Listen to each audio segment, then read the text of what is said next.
Merhaba arkadaşlar, yepyeni haberlerle karşınızdayız. Mert Ramazan Demir gece 4'te eski evinde. Mert Ramazan Demir kız arkadaşıyla sabaha karşı 4'te Cihangir'deki eski evine girerken görüntülendi. Cihangir'de oturan Mert Ramazan Demir geçen yıl sevgilisi Afra Saraçoğlu ile birlikte Ulus'taki bir eve taşınmıştı. Ünlü oyuncu eski evine geri döndü. Mert Ramazan Demir geçtiğimiz çarşamba gecesi saat 4'te Cihangir'deki evine girerken görüntülendi.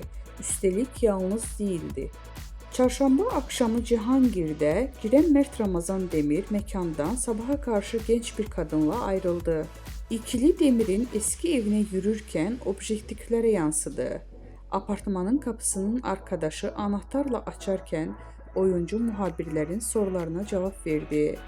Evime geldim, iyi geceler diyerek içeri girdi.